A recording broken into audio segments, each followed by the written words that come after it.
Right, today we're going to look at SD 51.9 Citta Hati Sariputta Sutta, the discourse on Citta Hati Sariputta.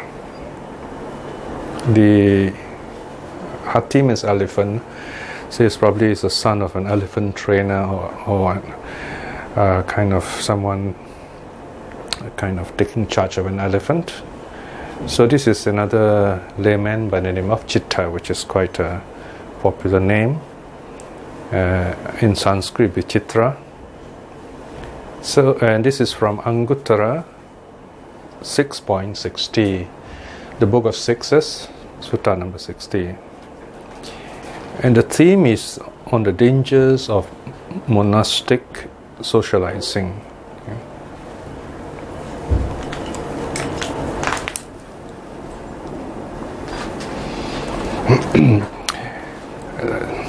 We don't have much information about this Citta, but this sutta is very well known.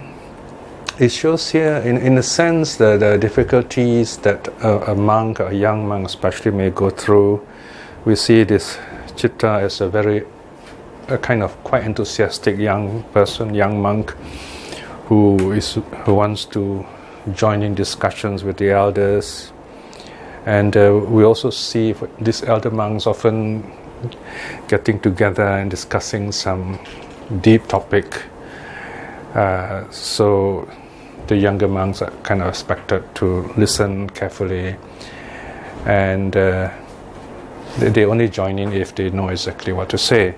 So here we have this rather tricky situation where Citta, being a young monk, trying to join in discussion by some elders, Mahakotita and others. So he's told not to do so. And then from there, things develop. Let's see what happens after that. There are some notes here you can read on your own. We're going to reflect on the sutta so that we have some idea what it's about, and maybe we feel moved, we feel inspired to look at the sutta ourselves. The translation is on page 99. The discourse on Citta Hati Sariputta, A 6.60. Thus have I heard. At one time, the Blessed One was staying in the deer park at Isipatana, outside Benares. So this is the place where the Buddha is said to have given the first sermon, first discourse. Now at that time, some elder monks, on returning from their alms round after their meal, assembled and sat together in the pavilion discussing matters relating to the Dhamma. Now while the elder monks were engaged in discussing matters relating to the Dhamma, the Venerable Citta Hati Sariputta keeps interrupting the discussion. Then the Venerable Mahakotita, or Mahakotika is the two versions of his name, said to the Venerable Citta Hati Sariputta, "Please, Venerable Citta Hati Sariputta, do not interrupt the elder monks while they are engaged in discussing matters relating to the Dhamma. Let the Venerable Citta Hati Sariputta wait until the end of the discussion." Of course, we are quite curious why this is the case, why Mahakotita tells Citta not to cut in, so to speak. It is possible that the elder monks were actually reciting the Dhamma. So in other words, when elders meet together, they talk about certain topics. Very often the other monk who was answering the question would recite the answers or teachings given by the Buddha or some other senior monks. So if that sort of recitation is going on, it is not proper to interrupt the recitation. So this is one possible reason. The second possible reason is that they were discussing something very profound, very deep, which Citta still is not aware of. He's still a monk under tutelage. So this is the second reason. So whatever it is, he was told by Mahakotita, as one of the 80 elders, not to interrupt, to wait until the end if he has any questions. So it's not that he's totally not allowed to join in, it's just that he has to wait until the discussion is over. Meantime, listen carefully and then ask the right questions. Then, next, what happens is this, in section 5. When this was said, the Venerable Citta Hati Sariputa's companions said to the Venerable Mahakotita. So here again, we have this very interesting situation. Probably Citta was quite popular, probably is quite knowledgeable. He has some friends who are monks also. We are not told exactly whether they are monks or laymen, but from this passage we can surmise they are very likely to be other monks, maybe his colleagues or juniors. So they admire him, they're supporting him, so they're objecting to the fact that this other elder monk is telling Citta off, so to speak. So here we see again a situation where there are young monks and there are elder monks. There's a bit of tension there, if you like, because these young monks are very enthusiastic. They want to kind of like join in the discussion, maybe have a say. They're not fully awakened, so we can imagine their exuberance, if you like. So the sutta records these companions of Citta as saying, "Let the Venerable Mahakotita not blame the Venerable Citta Hati Sariputta. The Venerable Citta Hati Sariputta is learned, and the Venerable Citta Hati Sariputta is capable of engaging in the elders' discussion of matters relating to the Dhamma." So here we have an idea that, okay, this Citta is quite knowledgeable, quite respected by his own group. Then Mahakotita replies, okay, this is the elder's reply. He says, remember, Mahakotita is an Arhat, so he's a kind of respected elder. "Difficult it is indeed, Avuso." Here Avuso is plural, is addressing all the other companions of Citta.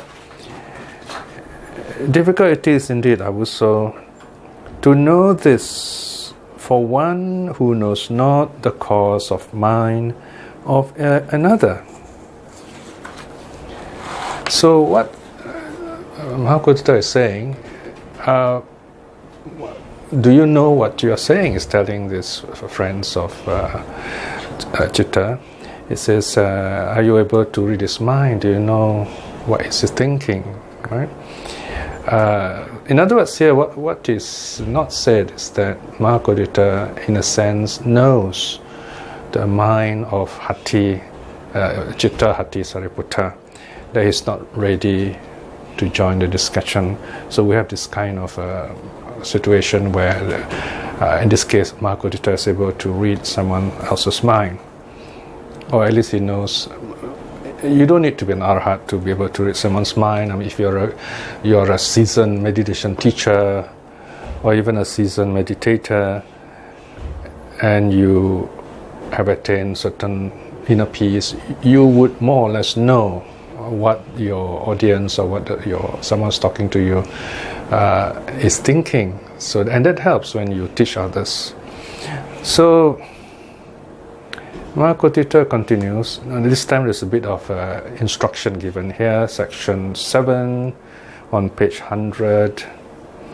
Mahakotita says, "Here also, some person seems to be the mildest of the mild, the humblest of the humble, the calmest of the calm, while he lives dependent with the teacher, or independence on the teacher, if you like." And that means as a student, still within the first 5 years of monkhood, with a teacher or a fellow brahmachari in the role of a teacher. So what Mahakotita is telling the friends of Citta is as well, don't judge a person by externals. I mean, the person may be learned. He may even look very calm and knowledgeable and so on.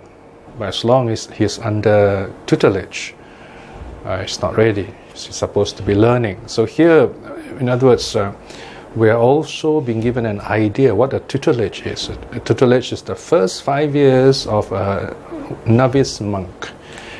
A monk here. Novices, samanera, do not go to official tutelage in this way.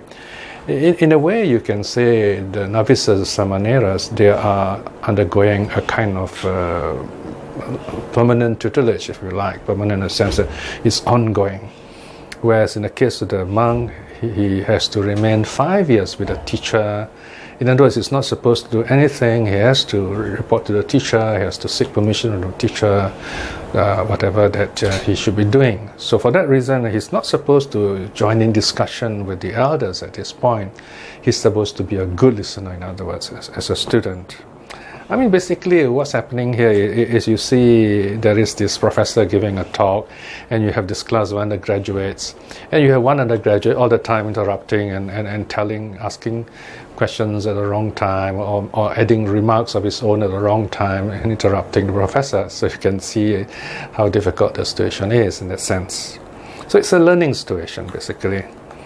Right, so Mahakotita continues and says in section 8, but then he is drawn away from the teachers, drawn away from the fellow brahmachari in the role of a teacher. All right, so he says, well, this Navaka Bhikkhu, this new monk, this monk within first 5 years of wasa, of reigns, he leaves the tutelage, so to speak. He's away from the teachers, away from his instructor, not and dwells intimately with monks, nuns, laymen, laywomen, kings, royal ministers, sectarians, and disciples of sectarians. Right. So here is a kind of almost like a warning. It says, well, this young monk, he leaves his tutelage and he socializes with all kinds of people, basically. I mean, as a monk, monks are generally respected by the public, so he goes around socializing with all kinds of levels of society. Then Mahakotita continues and says, section 9, on account of his dwelling in such intimacy, devoted to vulgar talk, lust corrupts his mind. With his mind corrupted by lust, he gives up the training and returns to the low life. So in other words, becomes a layperson again. So here basically Kotita is making a prophecy. He is sort of saying this chitta is not ready. In fact, he should be keeping his tutelage. Looks like he has been socializing. He's kind of very popular with people, so he's mixing around with lay people especially. We often see this with monks who are very popular, who are good speakers and so on. And there's danger there. Mahakotita's warning, especially when chitta is not yet an arahat, maybe not even a stream winner yet. Then he gives certain similes, certain parables, examples. Okay, the first example is that of a crop-devouring bull. Section 10. Suppose also a corn-devouring bull. This bull likes to eat corn or maize. Okay, he goes into the cornfield and eats up the young corn. A corn-devouring bull was bound to a rope or shut up in a pen. So now, this is the first parable, okay? So Mahakotita says, imagine there is this bull that eats corn, and he destroys the crops that way. So he's locked up in the pen, right? Or tied up. Can we say that, now that he's tied up, he will never eat any more corn? And then, of course, the people assemble say not necessarily so, because you can break from the bonds. You might come out of the pen and then goes and eat the corn again. So here we see again this simile, this example, meaning as long as we are under tutelage, we are under the training of a teacher, we are safe. But once you get out of that learning environment, you get back to the lay environment, then you are very likely to get lost again, or you might fall back. You might end up living the training again. So this is the first parable. Then Mahakotita talks about even monks who attain the 5 jhanas. Now here you got the 4 jhanas, and the 5th one is called the Sindus jhana. Let's look at what is given here. So in the next section 14, Mahakotita basically says, even if a monk attains the 1st jhana, he attains this very wonderful deep level 1st jhana, but after that he socializes with the public, he goes out and kind of becomes intimate with the world. He's talking about a monk here, okay? So if this monk does that, he's going to forget that training, that dhyana he has attained. So in other words, this jhana, this mental peace is not permanent. It is a kind of a state you get for a while, but you got to go on building it, and then you got to go on practicing insight and so on. So if he misses that and he socializes, then he's going to lose all that momentum. And in this case, there is the parable of the dust at the crossroads dust, section 17. So here Mahakotita says, suppose I would sow heavy rain or in large drops falling at the crossroads would clear away the dust and bring on mud, okay? So the crossroads become muddy, there's no more dust there. So can we say that, now that the rain has come, there will be no more dust permanently, okay, all the dust is gone? Of course, that's not the case, because when the rain stops and the sun shines again, things get hot and dry, the dust will rise again. So here again we see this parable where the rain represents the tutelage, the training. So as long as this young monk is under training, he's safe. But if he forgets the training, he socializes, he mixes around with the world, he's going to become worldly again, and then he will lose touch. He will break the rules, and then he gives up the training. Then next, even if this person attains a 2nd jhana, a higher level still, and he doesn't keep up with the training, in other words, doesn't go on to kind of cultivate vipassana, insight and wisdom and so on, but he goes on to socialize, he may lose his training, especially if he's under tutelage, especially if he's only within 5 years of monkhood. So in this case, Mahakotita uses the parable of the pond or the lake, section 26. Suppose I would sow, not far from a village or market town, there is a great pond. A heavy rain in large drops falls into it, so that the shells and snails and gravel and pebbles too disappear from sight. So while it's raining, you can't see any more of those things, the fishes and things in the water. So one way to interpret this parable is that you can't see when water is dropping on the surface, because all the water is rippled and kind of trembling and so on, so you can't see below the surface. But can we say then that there are normal rocks and stones and shells and fish underneath?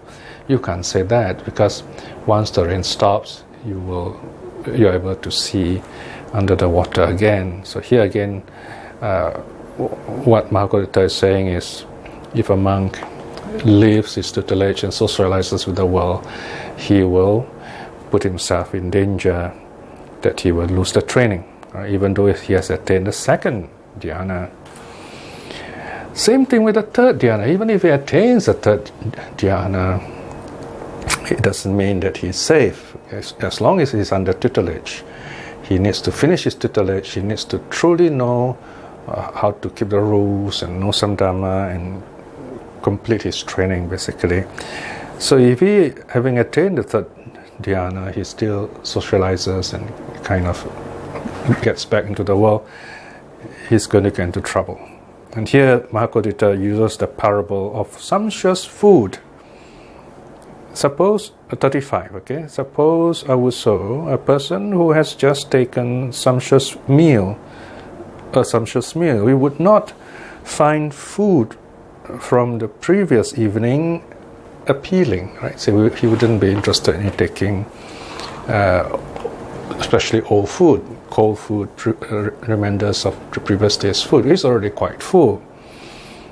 So now also, if someone were to say, no, food will never appear to this man, will never appeal to this man ever again. Right? Can we say, yeah, this man's already full, he's eaten his fill, nice food, and then we say, oh, he will never eat again. I mean, it doesn't make sense, doesn't work that way.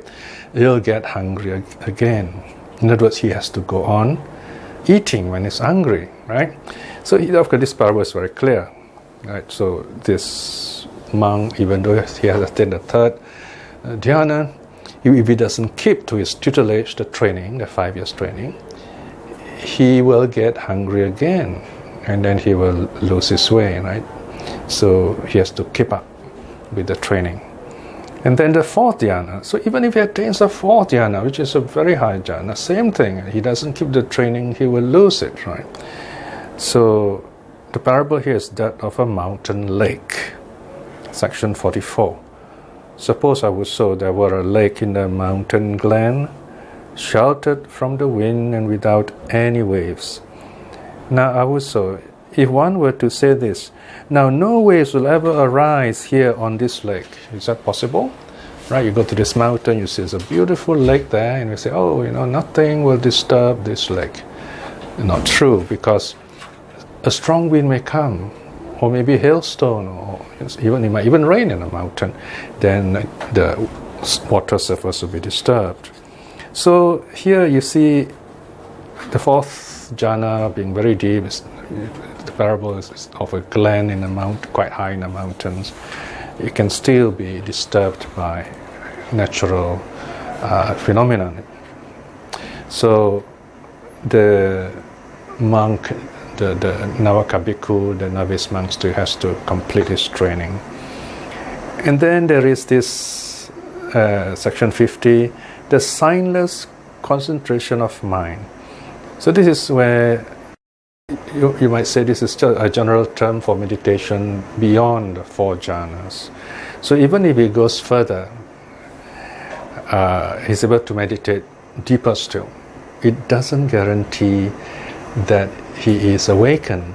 He still has to come out of the meditation, cultivate insight, and then go on to get rid of his defilements. So if he hasn't done that, then he's in danger.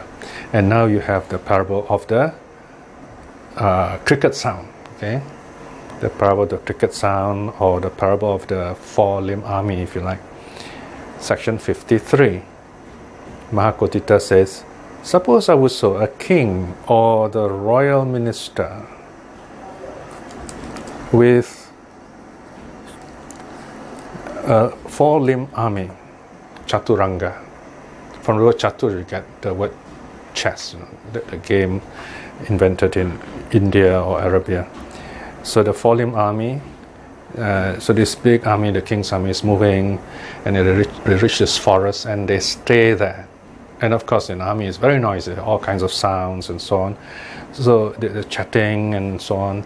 So the army is making such a noise, you don't hear any more crickets in the jungle. In other words, the sound, it's as if the sound of the jungle has died out, especially the crickets. Okay? And, in India, in Malaysia and Singapore too, we hear crickets in the night. Maybe not in Australia. I was told in many places you don't hear any cricket at night. It's very peaceful. But in this case, you do hear crickets.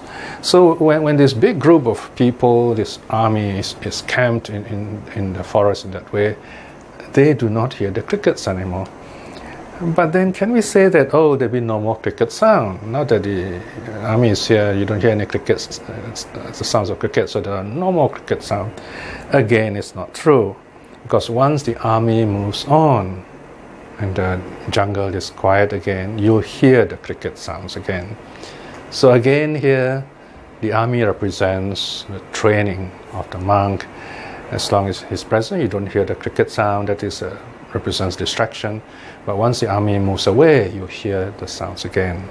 So these are warnings given by Mahakotthita, saying that basically a young monk, a monk of 5 years or less, should keep to his tutelage and training so that he grows in wisdom and he's stable as a monk. He doesn't give up the training. All right? So it's a kind of very long-winded kind of prediction that Mahakotthita is making, that Chitta is putting himself at risk. He may give up the training. And true enough, that happens. Look at section 60. Then in due course, the Venerable Chitta Hattisariputta gave up the training and returned to the low life. He went back to the life of a layman. Right? So, of course, now his friends are kind of, not actually disillusioned, they're kind of surprised, maybe shocked. So they went back to Mahakotthita and says, how do you know this? And how do you know that he would give up the training? Did you know it through your own mind, by mind reading, or did the Devas tell you? Then the Mahakotthita says, well, I could read his mind, and yeah, the Devas told me too. So this is the feedback that Mahakotthita is saying. So what he's trying to do before is to prevent this problem, but then it happens. Okay, Chitta resigns, he gives up the training. But this is only the middle of the sutta, it's not ending yet, so don't give up hope. Now the Chitta's companions, they go to see the Buddha. They say, look, our friend, our respected colleague Chitta has given up his training, so what's going to happen now? It's as if they're saying, can we do something about this? Now, the Buddha only gave one answer. Okay, it's very interesting. Here is where in the whole sutta, the Buddha only says one sentence. That is 67. So they're all monks here, okay, these Chitta's friends. So in a sense, Chitta's friends who are monks, kind of, they miss him, as it were, because he's an intelligent man and so on. So the Buddha tells them, Bhikshus, before long, Chitta will think of renouncing. He says he will come back. All right. So here again, you see the Buddha being quite positive. He said, "Don't worry, he will come back." Now you hear this sort of assurance often with teachers, because they know their students very well. But they know that Chitta. Well, we're not told why he gave up his training.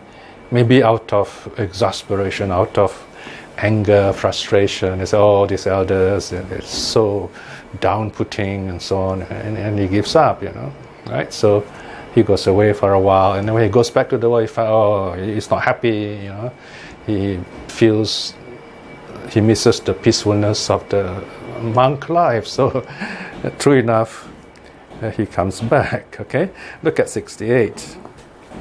Then not long after, Chitta Sariputta, having had his hair and beard shaved off, donned the yellow robe, went forth from the home into the homeless life. So he came back as a monk.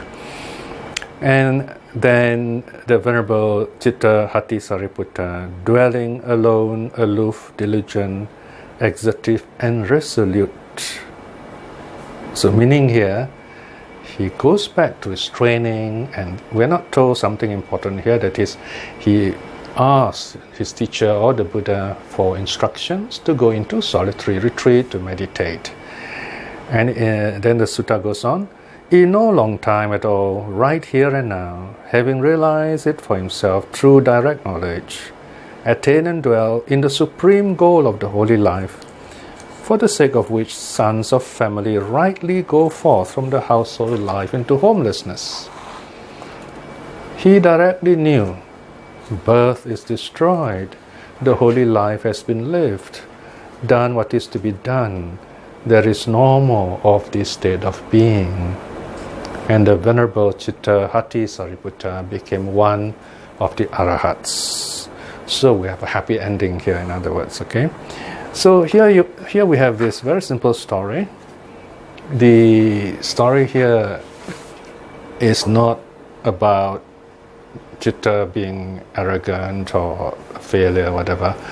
It's not even about a monk giving up training and then coming back.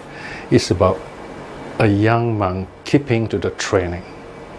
If you keep to the training, then you attain at least stream winning, then you are safe, you are stable.